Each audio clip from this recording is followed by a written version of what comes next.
As the continued struggle for oil wealth and environmental harm continues to fuel mutual mistrust in the Niger Delta, who then will develop the Niger Delta is my question today. So developing our Niger Delta. I read with mixed feeling the notice by some individuals known as the Coalition of Niger Delta Civil Society Organization calling for a mass protest against the current board of the NDDC tagged Mother of All Protests, and is scheduled to hold on the 26th of February 2025 and is proposed to be held simultaneously in both the Federal Capital Territory and across the Niger Delta states. Fantastic idea, you will say, ordinarily on the face level. So some of the demands of the proposed protesters are that the managing director of NDDC, the current managing director, Dr. Sam Ogbuku, should be sacked, and in his place, a managing director from Delta State should be appointed. Secondly, they argue that the current chairman of the board, Barrister Chiedu Ebie, who hails from Agbo in Delta State, is ineligible for the position on the ground that his community is not an oil-producing area in Delta State.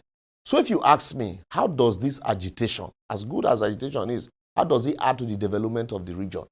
Are we complaining about their competence or say where they are from? Anyway, Ruboman say I'm Sontinio. But let's look at the position of the law. Section 12 of the NDDC Establishment Act states, there shall be for the commission a managing director and 2 executive directors who shall be indigenes of oil-producing areas, starting with the member states of the commission with the highest production quantum of oil, and shall rotate amongst member states in order of production. Paragraph D of subsection 1 further states that the managing director shall be appointed by the president and confirmed by the National Assembly, subject to the provisions of section 3 of this act. Appointed by the president, confirmed by the National Assembly. Have they been appointed? Yes. Have they been confirmed? Yes. So now, what is section 3 of the act talk? Section 3 of the act simply says that a member of the board shall hold office for a term of 4 years at the first instance and may be reappointed for a further term of 4 years at the discretion of Mr. President, not where he's from or whether his brother was a managing director before. Appointed and reappointed. So even if the current MD, who was appointed in January 2023, is presumed to have served 1 term by virtue of the 9 months he spent in office during Buhari's presidency before he was reappointed by President Tinubu, by virtue of that section 3 of the act, his tenure is still subsisting. Also, the law does not recognize tenure on the basis of tribe or state, but individuals. So whether Bayelsa man don't do 1 year, 2 months, 3 months, 5 months before him or not, the law recognizes reappointment by president as a tenure of 4 years, shikena. Now let's look at the appointment of the chairman of the board and what the act also says. Section 2, subsection 1 of the act established the board of the chair of the commission, while paragraph A of that subsection creates the office of the chairman simpliciter. As paragraph B of the same creates members of the board who shall be an indigene of an oil producing area to represent each of the member states. And so if you look at it by a stretch of interpretation, it is not stated in the act that oil must be produced in an individual's backyard for such person to be eligible as chairman of the commission. It's not there. So it is instructive to say at this stage that the first chairman of the board, Chief Oyema Ogochukwu, who hails from Umuahia in Abia State. Umuahia is a non-oil producing area, but he was in Abia. But Abia is a member of NDDC, and he was chairman. Even though people from his state also, there were these agitations also at that time. Also, Senator Victor Odomayegbe, SAN, also was a one-time chairman of NDDC. He's from Ikom in Cross River State, and Ikom is not an oil-producing area in Cross River State. So what is the cry about this, that someone from Agbo is not eligible to occupy the position of a chairman of NDDC?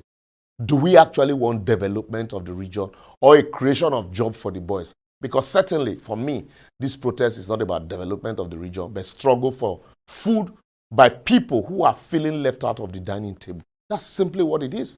So I ask again, if this planned protest is for the general interest of the people of Niger Delta or for the benefit of the people who are feeling left out and shortchanged in the supposed sharing of government largesse, so why is it that we have never seen a coalition of civil society protest or protesting the incessant killing, kidnapping, oil theft, general insecurity, a deplorable state of federal roads and infrastructure in the Niger Delta? Abi, those things don't reach to protest, but the planned model of all protests over appointment that are clearly defined by law and within the constitutional ambit of the president to make, simply because somebody somewhere believe that it is their turn to chop. I beg, tell me something else, Jare. So if you allow selfish and greedy politicians to lead you into a protest because of appointment that you are not a beneficiary of, at the end I go sit down here, tell you, they laugh, you say, I told you.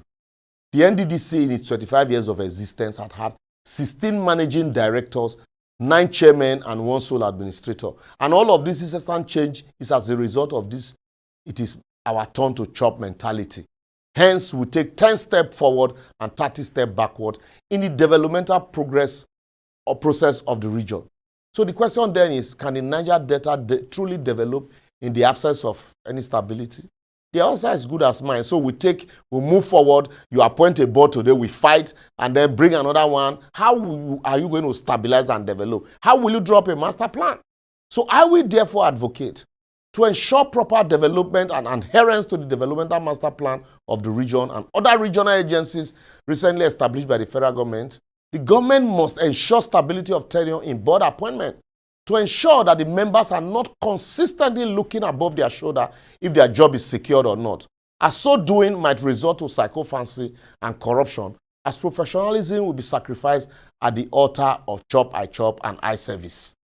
Lastly, we should develop the attitude of same political offices as an opportunity to serve rather than this another food for the boys. That way, competence is engraved in our work ethics and our society will be better for it. Remember, as I've said, I don't have any problem with people protesting, if only it will be for the development of the region and not for selfish and personal gains over appointment when no they benefit anybody but the few when they hide and fan the embers. I don't talk my own. You can also talk your own on all our social media platforms shown on your screen. My face, no they fear your face, and feel free to share because now my face, your face supposed to fear.